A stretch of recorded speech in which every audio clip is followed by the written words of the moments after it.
Buenas tardes, Yanira, Jesly, Jenny, Yajaira, Judith, Janet, ¿qué tal? ¿Cómo están? Buenas Mucho tardes. gusto. Bien, profesora. Qué bueno, mucho gusto. Me presento, soy la profesora Yulisa, tutora del área de comunicación. Con mi persona vamos a desarrollar los diferentes temas que contiene el módulo, ¿sí?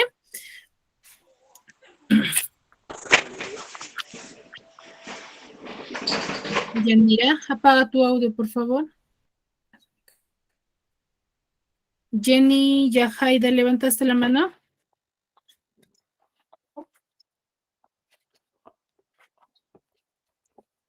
¿Tienes alguna consulta, alguna pregunta?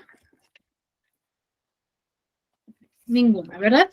Muy bien, como les decía, soy la profesora Yulisa, conmigo vamos a llevar el área de comunicación. Bueno, los temas que tenemos en el módulo de quinto año son de literatura, pero que pertenecen al área de comunicación, ¿no? Muy bien. A ver, vamos a empezar.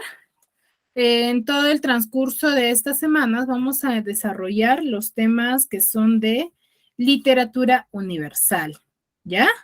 Vamos a desarrollar esos temas, para lo cual voy a pedir, por favor, que me participen y que haya comunicación tanto de ustedes con mi persona, ¿sí? Porque no me va a gustar trabajar de una manera monótona en la que yo nada más me pase hablando toda la clase y ustedes no participen. Si hay alguna duda, alguna parte que quizás quieran que yo las repita.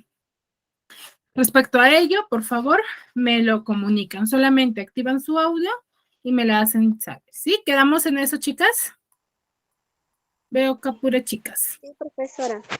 Ya, muy bien. Entonces, vamos a tocar el primer tema, que es de literatura universal, al cual le conocemos con el nombre del clasicismo. Recuerden que toda la literatura o todas las corrientes literarias que nosotros vayamos a ver de aquí en adelante, lo vamos a desarrollar. Vamos a hablar de diferentes corrientes literarias, pero que cada una de ellas se van a complementar con otras. ¿Ya? ¿Qué quiere decir ello?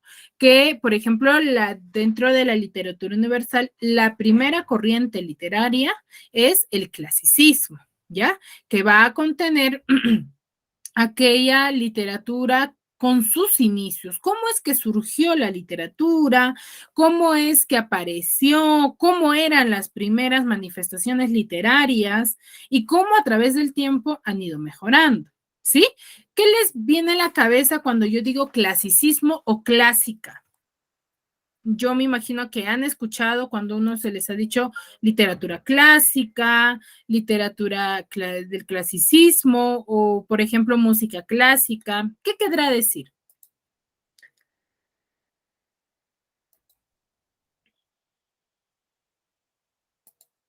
Chicas, ¿qué querrá decir?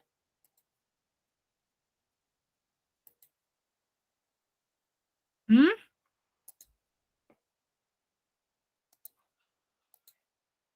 ¿Me escuchan?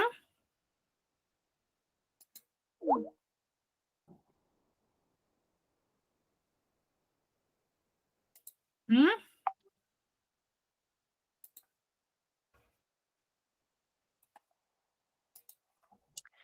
Chicas, ¿me escuchan? ¿Qué querrá decir literatura clásica? Buenas tardes a todos. ¿A qué hará referencia? Reiniciar nuestra sesión. ¿Mm?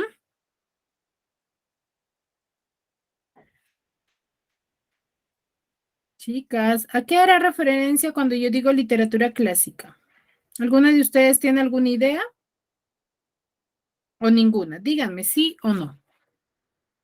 Trabajamos toda la mañana lo que No, corresponde. ni una idea. Ninguna, ¿no?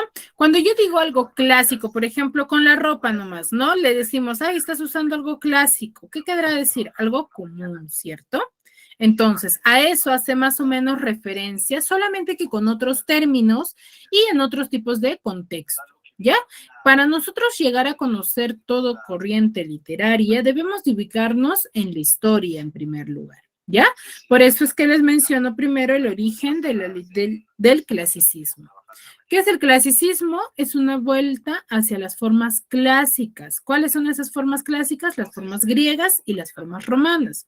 En todos los artes. ¿Qué quiere decir artes? No, no es que vaya a hacer referencia solamente quizás a la pintura, sino hace referencia a, por ejemplo, a la música, a la literatura por sí misma, a la arquitectura, a todas las manifestaciones, ¿ya? Cuando yo digo literatura clásica, es a ello, a eso hace referencia de todos los artes, hace referencia, es que vamos a tener las características que yo les voy a mostrar, las mismas las van a poder observar en lo que es en la pintura de dicha época, pero que pertenezcan a esa época, ¿ya? Dice, se expresa en todos los dominios, desde la arquitectura y la música hasta la pintura y la literatura. Ahí concuerda con lo que yo les decía, ¿no? Es que las características que va a tener un escritor o una persona que haya estado dentro de la época clásica o del siglo del clasicismo, va a tener la misma característica si tiene manifestaciones en la arquitectura, en la música, en la pintura y en la literatura. No solamente se va a centrar en la literatura, ¿ya? Al clasicismo se le considera como el primer movimiento de la literatura universal. Asimismo, el clasicismo significa, ¿qué cosa nos dice? Perfección artística. Y va a comprender las obras literarias creadas con sujeción a los cánones de la belleza y del arte. ¿Ya? ¿A qué querrá decir cánones?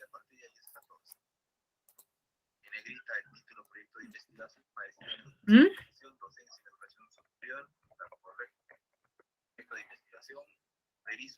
¿Mm?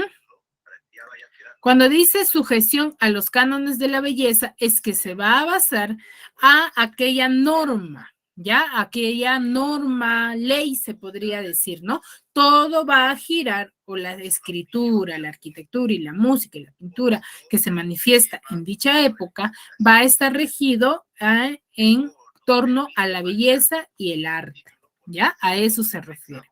¿Cuáles son las características para yo poder reconocer quizás y decir, ah, no, esta obra literaria o esta pintura pertenece a la época clásica? ¿Cómo yo la voy a reconocer? Porque los escritores, los pintores, los músicos o los arquitectos de la época del clasicismo van a tener cierta originalidad. ¿Ya? ¿Originalidad en qué? En cuanto a sus manifestaciones, porque ellos van a empezar a crear, no lo habían creado nadie, sino ellos, por algo son los iniciadores de la literatura universal. Va a tener cierta armonía, ¿qué quiere decir ello?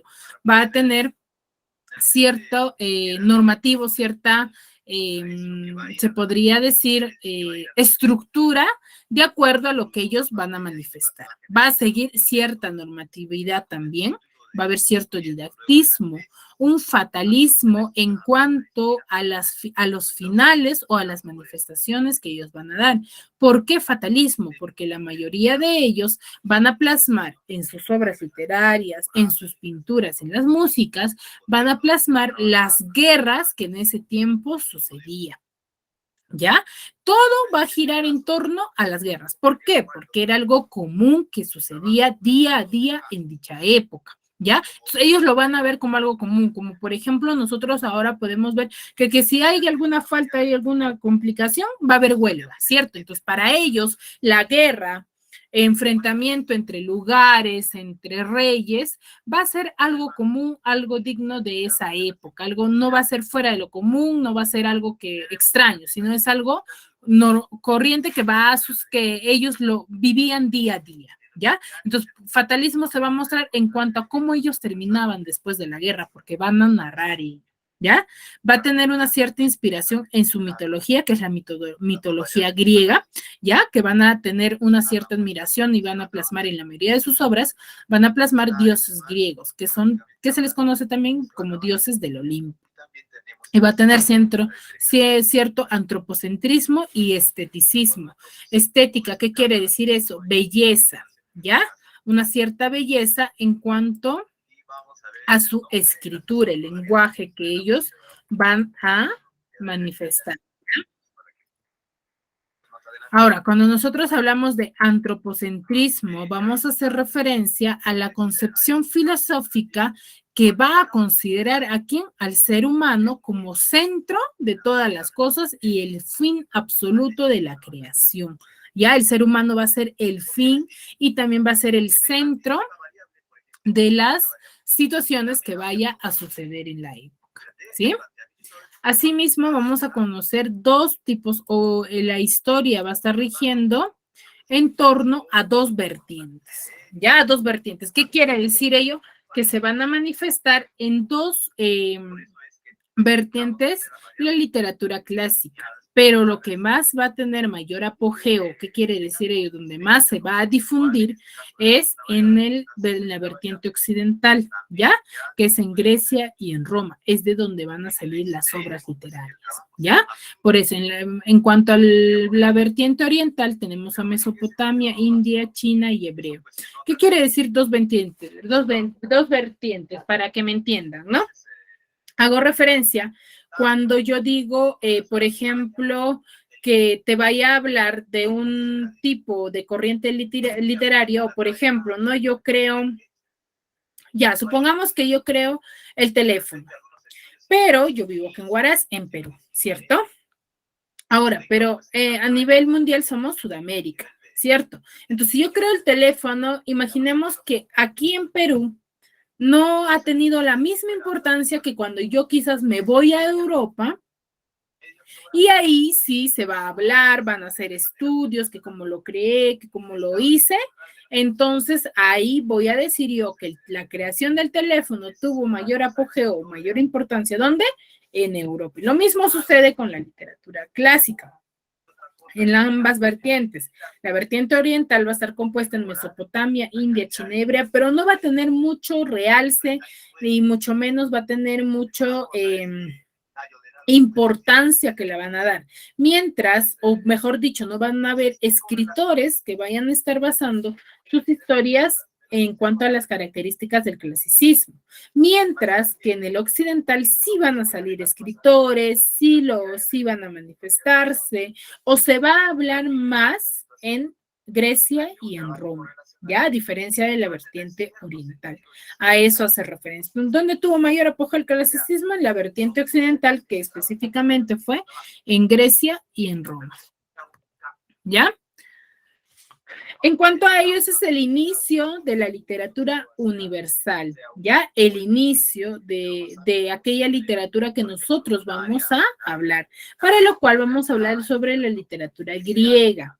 ¿A qué hacemos referencia con literatura griega? Es que la literatura griega se va a desarrollar a partir del siglo IX en Occidente.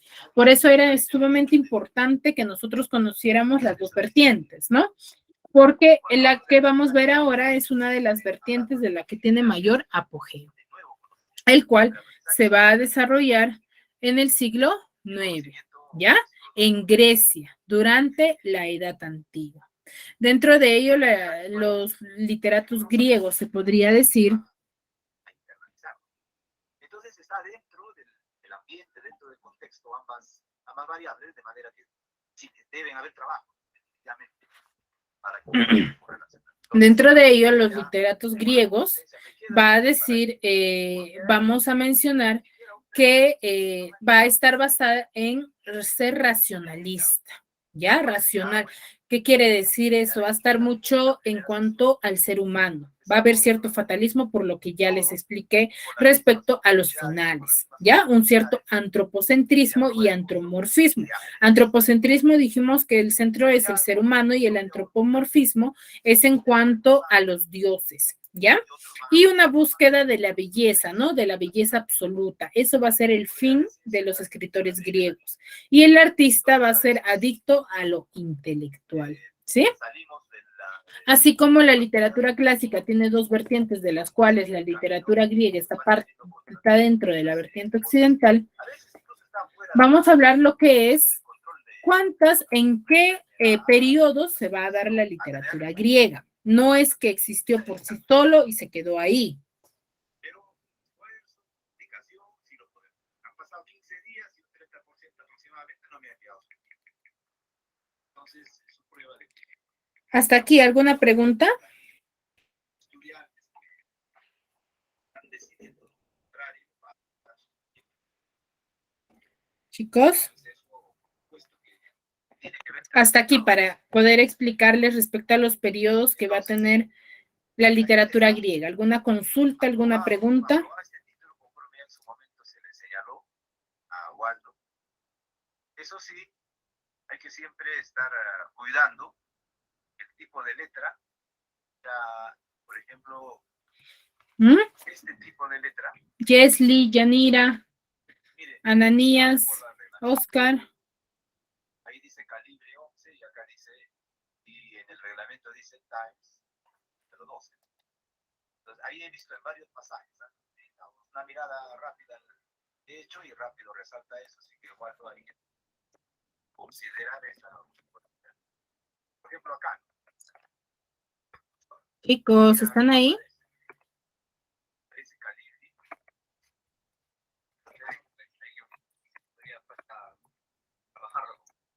A veces se hacen modificaciones, lo había dejado el inicio todavía. No, pero hay que ir avanzando para que no te quede. Este va a quedar ya definitivo. Acá ya no vas a modificar nada. Este es el índice del reglamento. En la tesis sí algo puede cambiar en las bases teóricas, pero todo el resto ya no cambia. Lo que va a cambiar, por supuesto, va a ser la numeración. Pero ya este índice ya es definitivo, entonces, para que no te olvides, ya colócale la letra.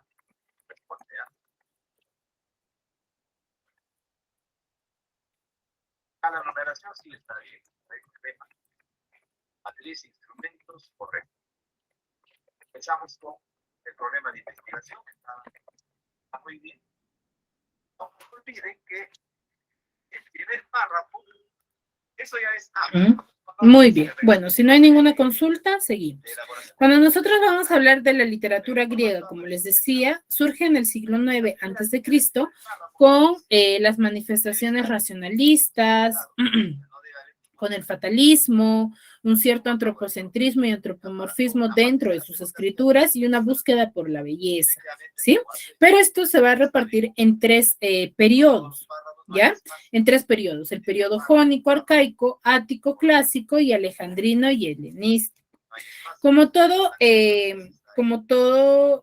cuando nosotros hablamos de historia, siempre va a estar en diferentes periodos, ya que en cada época va a aparecer unos escritores en los cuales va a ir mejorando a través del tiempo. Por ejemplo, la época o el periodo jónico arcaico viene de antigüedad, entonces es el origen de la literatura griega, ¿ya? Es donde va a haber, es la época de los aedos y rapsodas.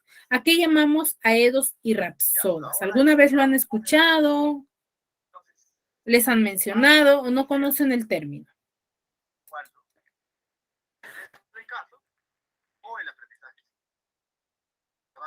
Va a definir cualquiera de las dos. Jerárquicamente el aprendizaje, por supuesto, es el que más... No, Miss, nunca la había escuchado, del jónico y el arcaico. Ya. Cuando nosotros, no les decía lo de lo arcaico. Arcaico es algo antiguo. Por ejemplo, cuando nosotros decimos, ¿no? Cultura arcaica, ¿cierto? Es cuando nos referimos a lo antiguo. Ya es el origen de la literatura griega. Empieza ¿con quién? Con los aedos y los rapsodas. ¿Quiénes eran los aedos y rapsodas? Así se les mencionaba a aquellas personas que iban de pueblo en pueblo o que se ubicaban en un salón contando las hazañas de los guerreros, ¿ya? A eso se les conoce como aedos y rapsodas. Recordemos que para ese tiempo quizás no conocían lo que era quizás la escritura, ¿no? O no lo manejaban a la perfección o no lo manifestaban a través de un libro y ya la gente lo leía como en la actualidad lo hacemos, sino que ellos hacían quizás reuniones, así como las misas, que en la actualidad se hace, a contar las historias de los griegos, de los guerreros, ¿ya? Ahora, a eso se refiere, porque son personas que manifestaban dichas hazañas, dichas guerras, a través del habla, mejor dicho, que se manifestaban las costumbres o tradiciones a través de la lengua oral, ¿ya? Entonces ellos, por eso es que en ese tiempo se tiene muy escaso lo que es el nombre específico de los autores de quizás alguna historia. ¿Por qué? Porque como iban de pueblo en pueblo, la gente no conocía quién lo había manifestado en primer lugar, ¿ya? O primero. Por ejemplo, si a mí me cuenta quizás, o eso lo hemos podido visualizar con una abuelita o un abuelito que hayamos tenido en casa, y esa abuelita tenga historias propias de su época, ¿cierto? Nosotros no la conocemos. Ellas nos cuentan o ellos nos cuentan a nosotros y ya nosotros empezamos a conocer, pero nosotros no sabemos quién le ha contado esa historia a la abuelita. Y eso es lo mismo que sucedía en dicha época, ¿ya? Así como a mí me contó mi abuelita, entonces yo puedo quizás, no, me pareció tan fabulosa la historia y me pongo a escribir. Entonces, pero a mí, yo podría decir, como nadie conoce la historia, yo automáticamente coloco mi autoría, que yo soy la que escribió. Entonces, en esa época sucedía lo mismo. Por eso es que no sabían quién era en sí el autor principal, mejor dicho, el que en sí había contado o había visto dicha guerra, ¿cierto? Entonces no se sabía con exactitud quién era el autor, ¿ya? Va a haber, por eso se le conoce como la época de el periodo jónico arcaico, ¿ya? Porque es el origen, cómo es que empiezan ellos, no empezaron a escribir de frente, empezaron a manifestarse de manera oral, ¿sí? La literatura va a ser eminentemente oral, como les decía, y va a tener dos géneros nada más, el épico y el lírico. En el épico lo relacionamos con la narrativa en la actualidad, al cual vamos a tener al autor Homero y Hesíodo, y en el lírico vamos a tener a Safo y a Píndora. Píndora, ¿ya? Ahora, cuando nosotros hablamos, esa es la época del origen, ¿ya? El origen de la literatura griega. Luego pasamos al periodo ático o clásico, que es el de mayor apogeo, mejor dicho, es la época en el que se va a hablar mucho más de la literatura griego, van a tener mayores, se podría decir, mayores manifestaciones, ¿ya? Van a manifestar un nuevo género, va a aparecer, es por ello que se le conoce como la época de apogeo, ¿ya? Y lo van a relacionar con qué? Con el siglo de Pericles, ¿ya? ¿A qué se va a conocer siglo de Pericles? Cuando encuentran texto, un artículo, una tesis, etcétera, que en su interior cita a otro autor, a otro autor. Esta es la manera de... ¿A qué se llama época de Pericles? Cuando dice que coincidió con el siglo de Pericles, es que en el siglo de Pericles se va a ver una cierta, es un periodo de prosperidad para las artes. ¿Qué quiere decir eso de la cultura y sus diversas manifestaciones? Va a tener mayor manifestación donde van a aparecer mayores escritores, mayores pintores, músicas y va a tener mayor realce, se podría decir, donde va a haber en gran cantidad. ¿Ya? Por eso dice que coincidió con ese siglo y en ese el cual donde nace el nuevo género, que es el género dramático. Recuerden que en el periodo jónico y arcaico solamente había el género épico y lírico y en el periodo ático nace el género dramático, ¿ya? Con Sófocles y Aristófanes, ¿ya? Y por último, que es la época de decadencia en la que ya pierde la importancia, ya se deja de hablar de los temas que se estaban hablando, en la época de decadencia que se le conoce como el periodo alejandrino o helenístico, ya que vamos a tener a Menandro y a Teócrito, ¿sí? Hasta acá, ¿alguna consulta, chicos? Entonces, las ideas están hilvanadas, muy bien, además, argumentadas, pero si pudieras resumirlo, sería fabuloso. Una página en un par de Chicas, párrafos y pasarlo esto a tu marco teórico. Yanira. Ya, a ver, lo evalúas eso, porque ya les dije. Yanira. Uno es definición y característica problema. Hace un párrafo o dos en el extremo. Acá nos estamos explayando un poco más, pero tiene mucha información, o sea, ha leído bastante. Cuando uno lee bastante, Jersey Beatriz. a mí me sucede, ¿no? Cuando voy a escribir un artículo, me dicen máximo de páginas 20, me dicen, con todo, bibliografía, citas, con todo, ¿no? Yo voy desarrollando la idea con un autor y otro autor. Yanira. Miro para abajo y resulta que estoy en la página 40. Entonces, bueno, si no hay preguntas, bueno, hasta acá, ¿no? Muy bien. Entonces, eso es por parte de lo que es la literatura clásica y griega, que es parte de, ¿no? Para ello, pero eso sí, tengan en cuenta sus características, ¿ya? Las características que deben de tener las manifestaciones clásicas son las que yo les he manifestado, son racionalistas, buscan una belleza absoluta, va a estar basada en el antropomorfismo y antropocentrismo, son los fundamentales, ¿ya? Cuando ha leído bastantes, conoce, quiere teorizar más sobre el aprendizaje significativo y la otra variable. Ahora, uno de los máximos exponentes de la literatura clásica o literatura griega es Homero, del cual yo sé que sí lo han oído en alguna vez, lo han llegado a oír el nombre o quizás lo han estudiado. ¿Sí? Entonces, no, Miss, quiero que me expliques bonito sobre el Homero, a ver. No he entendido mucho. Justo estoy empezando a explicar sobre Homero, Linda. Pero necesito que participen, por favor, porque si no, yo no los voy, yo voy a avanzar y como ustedes me dicen que sí está todo claro, me están algunos escribiendo en el chat, ya, pues yo avanzo, pregunté, me dicen no hay ninguna pregunta, entonces necesito que participen, porque para mí, sinceramente, si no hablan, no están dentro de la reunión, ¿sí? A ver, como les decía, Homero es un escritor que se le va a conocer dentro de la literatura griega porque va a tener una obra cumbre que hasta la actualidad se le estudia. ¿Por qué? Porque en su obra va a plasmar una de las guerras más comunes de la época grecolatina, de la época griega, en el cual va a manifestar a la mayoría de los dioses griegos de dicha época. Recordemos que la literatura griega como romana son similares, sí, la historia es la misma. La diferencia cuál es que les llamaban a los dioses con otro nombre, ya los van a cambiar, ¿ya?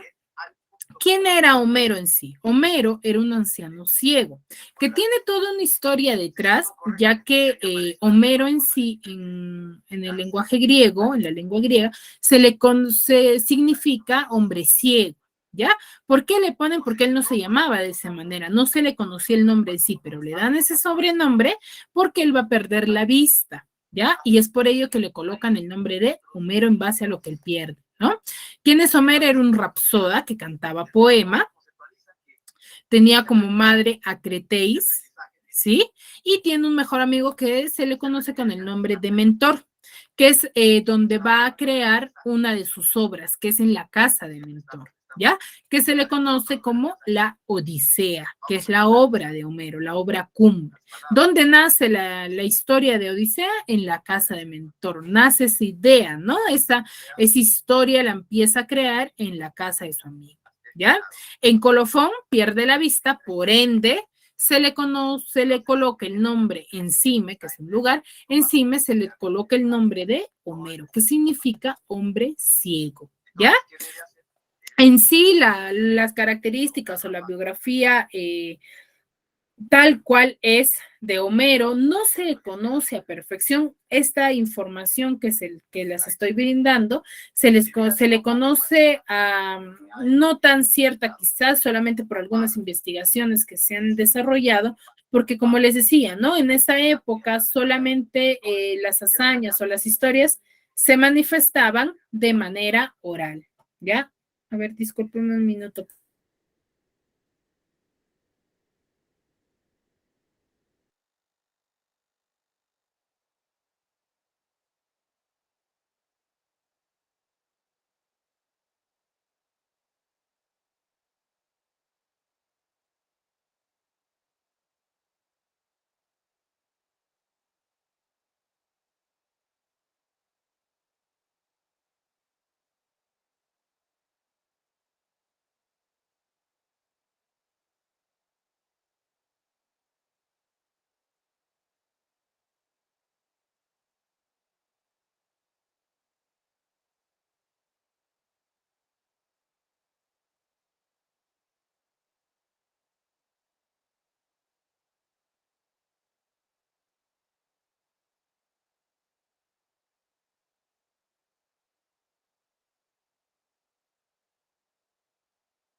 Te llamo con termino.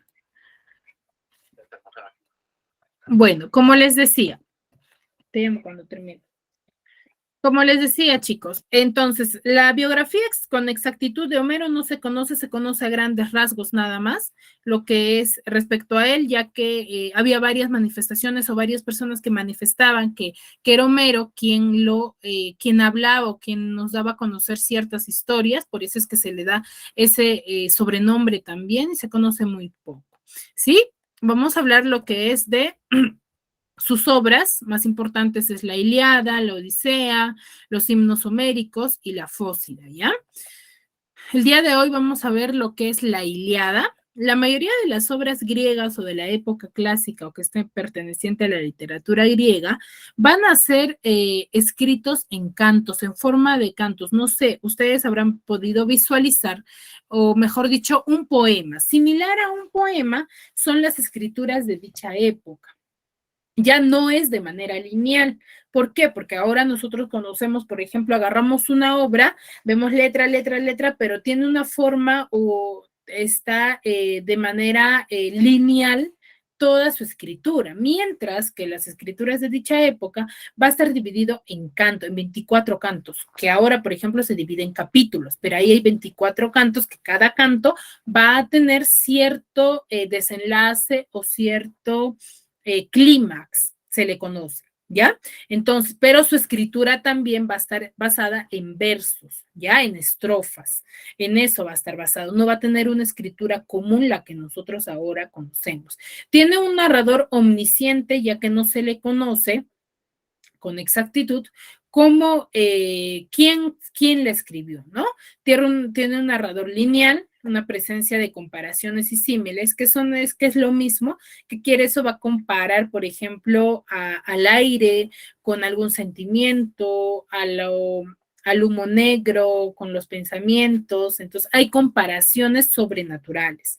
Y va a también tener detalladas descripciones. ¿Por qué detalladas descripciones? ¿A qué hace referencia? A que va a mostrar a sus personajes o los va a describir tal y como quizás se podrían visualizar, ¿no? Nos hace imaginar o volar la imaginación en cuanto a cómo nosotros podemos visualizarla, ya que va a ver todas las características del personaje y con exactitud cómo es que se comportaban en la guerra, ¿no? Va a haber personajes divinos y aristocráticos. ¿Qué quiere decir ello? Los personajes divinos es a los dioses griegos, y a los aristocráticos son aquellos que son las personas comunes, ¿no? Como nosotros, ¿ya? Dentro de ello, la Ilíada va a tener como tema principal a la cólera de Aquiles y sus funestas consecuencias, y sus temas secundarios son el destino, la valentía, la guerra y lo divino y lo humano. ¿En qué se basa la Ilíada? La Ilíada se va a basar mayormente en la última guerra con Troya, que es una guerra que sucedió en dicha época. Va a narrar la cólera de Aquiles, quien es insultado por su comandante Agamenón, el cual, en base a ese insulto, Aquiles se retira de la batalla, en el cual va a abandonar a su tropa, ¿ya? Aquiles abandona a su tropa, o mejor dicho, a sus compatriotas griegos, que van a sufrir el desastre, ¿no? Porque el único que peleaba o que tenía buen manejo de la espada, se podría decir, era Aquiles, ¿ya? Entonces, al retirarse él, el resto se queda sin protección y llegan a perder a muchos de ellos, ¿ya? En cuanto a que quería reconciliarse Agamenón con Aquiles para que vuelva a la guerra, Aquiles rechaza todo aspecto de reconciliación con los griegos, aunque finalmente va a ceder de cierto modo al permitir a su compañero Patroclo ponerse a la cabeza de sus tropas, ¿no? Patroclo es el mejor amigo de Aquiles, quien va a morir en el combate, ya que va a vestirse como si fuese Aquiles. Y todos los troyanos pensaron que era que el que estaba peleando era Aquiles en realidad y no Patroclo, hasta que finalmente lo mataron y descubrieron que era Patroclo. En base a esta muerte es que surge la cólera de Aquiles, ¿ya? ¿Por qué? Porque él va a estar completa cólera porque van a matar al mejor amigo de él. Es más, que cuando va a ir a buscar el cuerpo de Patroclo, le rechazan y no le quieren dar el cuerpo, es donde más se enfurece y va a estar tan furioso y lleno de rencor en el cual va a ir contra los troyanos, el cuyo líder es Héctor, ¿no? Hijo del rey Priamo, que se va a enfrentar a ellos y va a suceder lo que había sucedido con Patroclo, ¿no? Aquiles va a matar a Héctor, que es el hijo del rey Priamo, y va a suceder lo mismo que el rey Priamo había hecho con su amigo, ¿no? No le va a querer entregar el cuerpo de Patroclo, ya que la muerte de Héctor va a ser desgarrador, ya que Aquiles lo va a arrastrar con los caballos y su cuerpo de Héctor va a terminar en descomposición, ¿no? Por el arrastre de los caballos. Y va a concluir cuando Aquiles va a devolver el cuerpo o el cadáver de Héctor al rey Priamo para que éste lo entierre, ¿no? En base a las súplicas que el rey Priamo le hizo a Aquiles, ¿no? Entonces va a tener cristiana sepultura tanto Patroclo como Héctor. Entonces, en torno a ellos se gira la historia de la Ilíada, que está situada en el último de la guerra con Troya, ¿sí? Hasta aquí, ¿alguna consulta, chicos?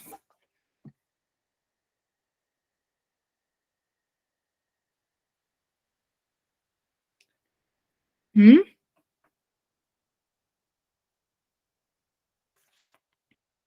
Ninguna, ¿verdad? Muy bien. Acá les voy a mostrar, me avisan por favor si se llega a escuchar el audio. Si no se escucha, me avisan por favor, ¿sí? Para ver un resumen en base a lo que les acabo de contar.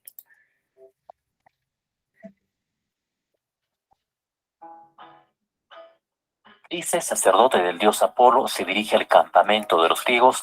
¿Se escucha el audio, chicos? Sí, mi, se escucha.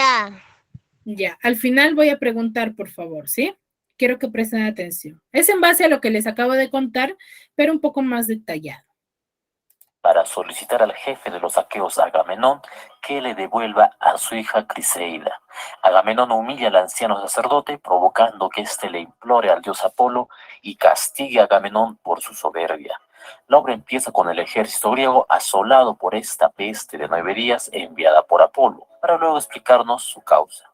Aquiles le pregunta al adivino Carcas por el motivo de la peste, y éste le revela que Agamenón debe devolver a Criseida a su padre Crises.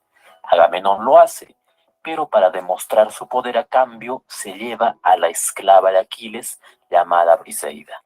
Aquiles es ofendido ante el rapto de su esclava Briseida, entra en cólera y se retira de la batalla. Los troyanos, encabezados por Héctor, logran hacer retroceder a los griegos, que ya no tenían a su héroe Aquiles luchando. Agamenón intenta persuadirlo y le devuelve a su esclava para que vuelva a la batalla, pero este no accede. Su amigo Patroclo también le pide que regrese. Él se niega, pero le entrega su armadura para que luche y le pide que se limite a defender las naves griegas. Patroclo, confiado y vestido de Aquiles, hace que los troyanos retrocedan y mata a Sarpedón, hijo de Zeus, pero el dios Apolo y Euforbo lo dejan malherido. Patroclo intenta huir donde Aquiles para ser curado, pero es alcanzado por Héctor, quien le da muerte. Su cadáver es rescatado por Menelao, quien lo devuelve a Aquiles. Aquiles, el de los pies ligeros, llora de tristeza y cólera por su amigo Patroclo y se niega a oficiar honras fúnebres hasta no haber consumado su venganza. Así que emprende su lucha con una nueva armadura forjada por Hefesto, a pedido de su madre Tetis. La batalla se vuelve hostil y los dioses bajan a incorporarse a la contienda. Los troyanos se encierran en su ciudad, pero Héctor, el de tremolante casco, después de huir, lucha con Aquiles, pero muere atravesado por su lanza. El de los pies ligeros lo humilla, amarra sus tobillos, lo arrastra y lo lleva hasta su campamento, dejándolo como alimento de los perros y aves de rapiña, lo que es impedido por Apolo, Febo y Afrodita. Consumada su venganza, Aquiles organiza los funerales de su amigo Patroclo.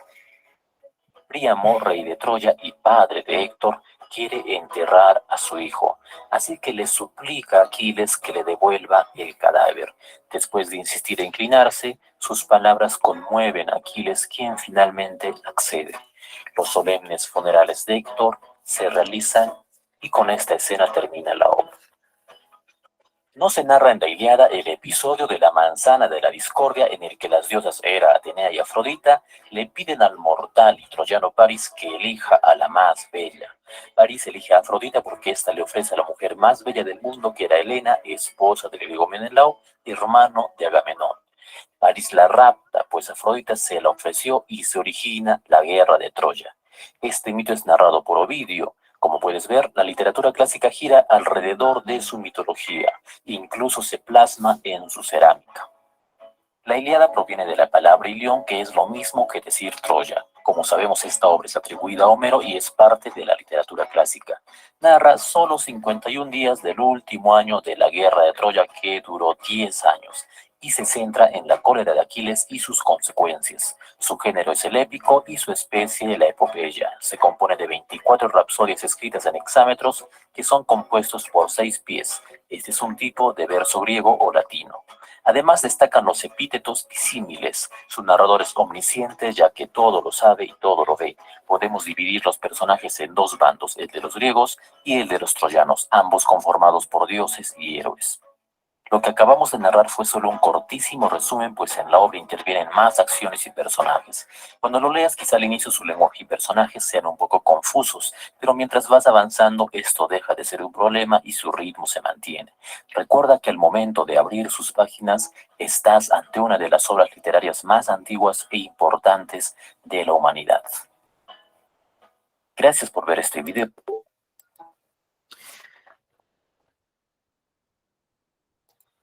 Muy bien, chicos. Yesli. Yesli. Yesli Obregón. Sí, Ay, se cortó. Amanías Oscar. Blanca Chalán. Blanca, activa tu audio, por favor. Buenas tardes, profesora, dígame. Buenas tardes, Blanca. A ver, en un inicio les narraba más o menos en qué giraba la historia de la Ilíada, ¿cierto? Pero acá en el video nos dan una importante situación, es que hay una parte de la historia que no está dentro de la obra. ¿Cuál es? Nos decía en el video.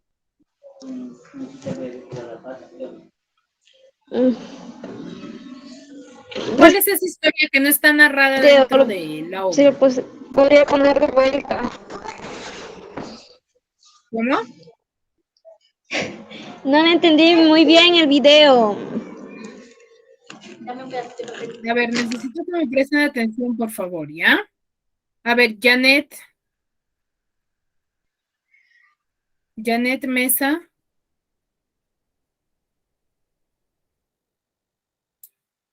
Yajaira. Buenas tardes, Miss. Buenas tardes, Yajaira. Yajaira, la misma pregunta que Blanca. ¿Cuál es Fue la por historia Elena. que no está narrada dentro de la obra de la Ilíada? Lo que pasó con Elena, que se la ¿Ya? llevaron. ¿Cómo se le conoce a esa historia? ¿O cómo ese mito que fue narrado por Ovidio, cómo se le conoce? Creo que dijo la manzana de la discordia. La manzana de la discordia, ¿cierto? Es esa pequeña historia que no es narrada y es que en torno a ello va a girar la historia. ¿Por qué? Porque ahí aparece Agamenón, ¿cierto? Por Paris, porque le quita a su... Esposa. ¿A quién le quita? A su esposa. ¿Ya? Muy bien. Yesli Obregón. Muy bien, Yajaira.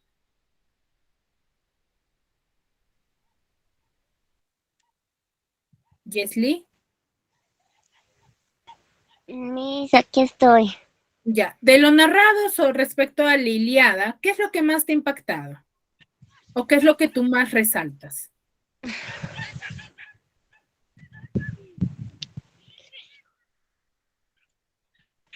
¿Mm?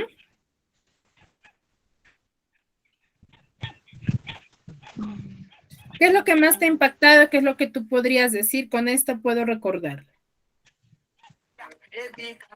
¿Mm? Que a su hija le quitaron, que se lo llevaron. Ya. Ya, Jerry. Muy bien. Entonces, ustedes han podido visualizar respecto a las características que tiene la obra y que coincide o no con lo que son las características de la literatura griega, ¿o no? ¿Mm? Recuerden, cuando nosotros hablamos de literatura griega, vamos a hablar de una escritura racionalista. Una literatura racionalista que está con el fatalismo. ¿Por qué fatalismo? Han podido visualizar que la Ilíada nos narra cómo es que termina, ¿no? Con ambas muertes. A eso se refiere. Hay cierto fatalismo. Las muertes van a ser, de verdad, se podría decir, espeluznantes, ya que van a morir de una manera desgarradora, ¿ya? Porque a Héctor, por ejemplo, Aquiles, ¿qué hace? Lo ata a su caballo y lo arrastra con el caballo. Entonces ya se imaginarán cómo es que va a llegar a morir.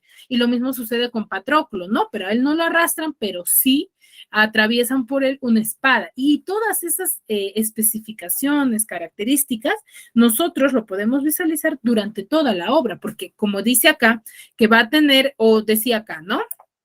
Dentro de las características del clasicismo, decía cierto originalidad normativa, va a haber cierta caracterización de una descripción específica o clara de cómo en realidad sucedían las cosas y no se van a reprimir, o eso vamos a visualizar durante la obra, o al leer la obra, es que cómo murió Héctor lo narran tal y cual sucedió. ¿Ya? Va a haber antropocentrismo, recuerden que hay dioses ahí, en cuanto, por ejemplo, a esta historia que no fue narrada, que aparece la diosa Afrodita, ¿cierto? Entonces son dioses griegos de la época, ellos no adoraban quizás quizás como nosotros tenemos ahora un Dios Jesús, ¿cierto? Ellos adoraban a dioses del Olimpo, que se les conocía, por ejemplo, al dios del mar, que es Poseidón, a dios del aire, a dios del viento. Entonces había todo tipo de dioses a los cuales ellos adoraban. Y esos dioses van a ayudar en cuanto, por ejemplo, dentro de la Ilíada, ¿no? A Aquiles se les va a presentar, se le va a presentar también a Afrodita, quien le va a ayudar a desencadenar toda la historia, entonces hay cierta coincidencia con ello, ¿ya? Muy bien, hasta aquí chicos, ¿me comprendieron? ¿Alguna consulta? ¿Alguna duda? ¿Mm? No, Miss. Ninguna pregunta hasta aquí.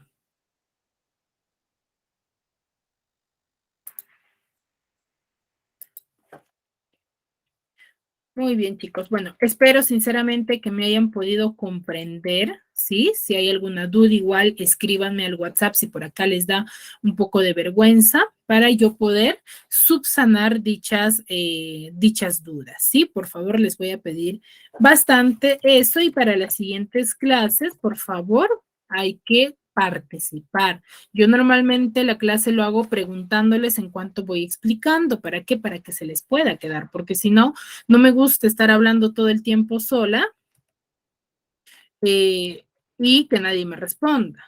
¿Sí? ¿Quedamos en eso, chicos? Sí, Miss. Ya, Sí, muy Miss. bien. Ha sido un agrado trabajar el día de hoy con ustedes. Nos vemos la siguiente semana. Cuídense mucho.